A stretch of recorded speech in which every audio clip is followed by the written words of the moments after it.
we have some common misconceptions about training. Training is basically driven by fashion these days. Like people basically look at it as fashion. So certain exercises are trendy today and they're not going to be trendy tomorrow.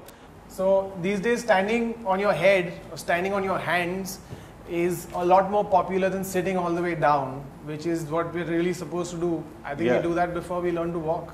Yeah, basically the foundations, regardless of the goal. I mean, again, people tend to forget the goal. Everything has a goal, regardless. Whether someone is training for powerlifting, strength training, or if he's planning to do some kind of a bodybuilding show, or even a fitness show, the foundation remains the same. Basically, there are compound movements and there are isolation movements. This has to remain. You know, basically the idea behind training is that you lay a foundation with the compound movements, you build everything onto that, and wherever there are weaknesses, you bring in isolation movements. I think even Jivesh would agree with that. I think looking at what we have in common, since we have different goals, we all do squat. We all sit. Yes. We all sit down and we all squat. So she does her endurance, she squats. He does his powerlifting, he squats. So we all do that, and there's certain things that have to remain common. But I see with my training that sometimes it's quite hard to get all the different things together, like do it all, because I'm actually training to do a handstand walk, so I actually want to walk on my hands.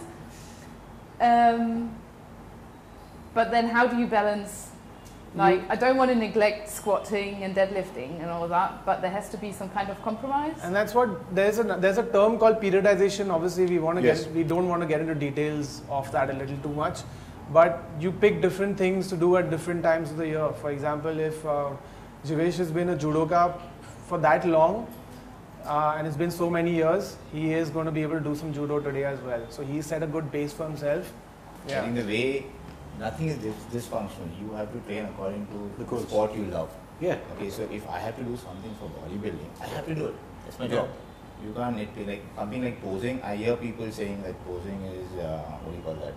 Like a fashion show, but they don't realize it. That posing is tedious damn job. hard thing on earth. You know, it's because for example, I used to keep training in the gym and keep going on stage and keep losing. Until I saw one guy. That guy used to hold the pose for 2 to 3 minutes. And I tried doing that myself.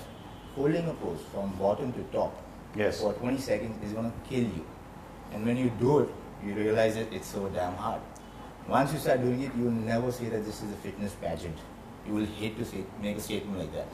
So, and I mean, there's a lot of depletion involved in it. Yeah, so you're not really doing it when you're bodybuilding. I can say to you that I do it. I'm sure every sport has its own idiosyncrasies. Like you ask a marathon runner, they'll be completely depleted and tired after the 42K. Then I can't expect them to do that kind of strength lift that a powerlifter does. But he or she has to do what it takes. So even a powerlifter, like if I ask Adnan, if he is in a complete strength phase, you know, where he's like totally, if I suddenly ask him to, I can't criticize him that he can't do a marathon and he's very weak. That's not what he's training for. Yes. Yeah. Specificity is the most important. The more advanced you get into your sport, that will eat into certain other aspects. You have to realize that. People say that being inflexible is not good, but I truly believe that being a little bit inflexible is good for lifting maximal weight, because it is. If you're absolutely relaxed and you are supple, that is in fact not good for lifting maximal weight. You have to be a little tight. Yeah. This is a fact. Even sprinters, like when I remember sprinting, and my sir would tell me that don't warm up too much.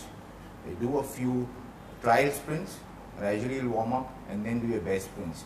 And later on you can stretch it and then all that later. But be a little tight, because that gives you like a nice like a contraction stretch reflex thing while running. Your glutes will hold on. So not stretching is basically it's still functional training. So whatever you're doing, if you're bodybuilding, for bodybuilding, that is functional training. If you are powerlifting, for powerlifting, that is functional training. If you're running, for running, that is functional training. If you don't have a goal and you're just doing things like you know, like hammering a rope and you're jumping from place to place and you have no measurement of it, that's called dysfunctional training. So I mean, I hope people understand the difference, and the industry does revolve around fashion a lot. Fashion does dictate how things go these days. I have trained people for let's say, for pleasure or whatever. Clinton is against that though, but yeah, I do help a lot of guys with the training. Not anymore though. Yeah, of course. I did rather. So that time what used to happen is I tend to work with athletes, long distance runners, triathlon athletes, bodybuilders, people aspiring to get strong, or even let's say a professional powerlifter like me. The concepts remain the same. The base is the same. This is what people need to understand. It's not the fancy Bosu ball exercises that are functional really, because those things are not what you're going to be doing in real life, and there's no transfer. I also think what happened with things like Bosu balls is they got introduced in rehab somewhere. Yeah. And then they just looked a little fancy, and then they got onto, somebody wore a good pair of track pants and stripped a little bit, showed a little bit of skin, and just started doing it in the gym, and then it got really popular. Yeah, or maybe a celebrity did it or something. Yeah, like this that. is the thing. Sometimes you see people inventing different exercises, inventing something that you never do in your daily life, and then you are questioned upon, are you fit enough to do this? I would say, why should I do this? It's not going to transfer anything. Yeah. Not even my real life.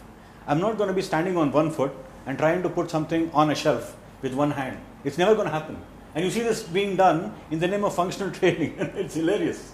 Yeah, I mean, a lot of the deep squats or squatting deep with a weight it's not on the menu of a lot of people training for functional training. It's just not on the menu. Like, since when is sitting down and standing up not functional enough? I mean, you start like that. You do that before you learn to walk. So you learn to squat before you learn to walk. So I mean, where is that really coming from? So it's interesting where the fitness business is headed, but it's also because of other factors. We completely understand that. I mean, the industry doesn't have the same kind of regulations. We don't have to study that much. There's no laws that you can practice whatever the hell you want. It's not like being a medical professional.